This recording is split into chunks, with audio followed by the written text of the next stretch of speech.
Mon top 3, évidemment, Van Amersfoort Racing. Alors c'est peut-être parce qu'il y a un Français chez eux que ça me fait encore plus plaisir, mais la performance est au rendez-vous. Eux qui n'étaient pas une top écurie la saison passée, ils peuvent peut-être permettre à leurs pilotes d'en devenir pour cette première course à Melbourne.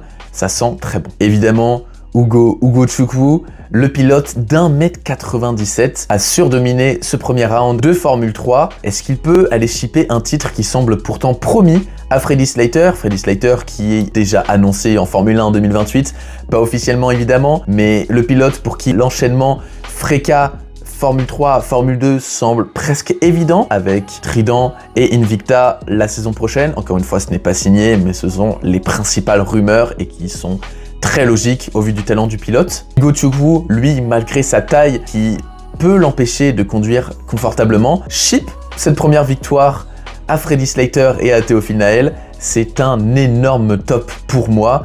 Et s'il vient à s'emparer de ce titre de Formule 3, il pourra très probablement être signé chez une écurie et aura de vraies chances de Formule 1. En numéro 3, je suis obligé de mettre Nicolas Lacorte, pas seulement pour la performance, mais également pour ce renouveau d'un pilote qu'on semblait perdu après la saison 2025.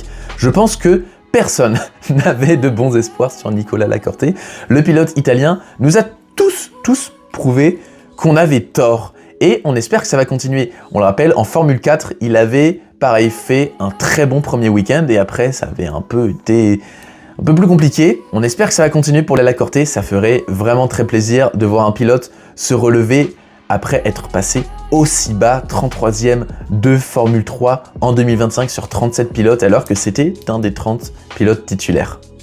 Si ça t'a plu, abonne-toi, on va parler de Formule 3 toute la saison, les rumeurs, les performances, les débriefs, les previews, on va rien manquer, alors n'hésite pas à lâcher ton meilleur pouce bleu et à t'abonner pour le soutien, ça fait extrêmement plaisir. Sur ce, passez tous une bonne journée, ciao ciao.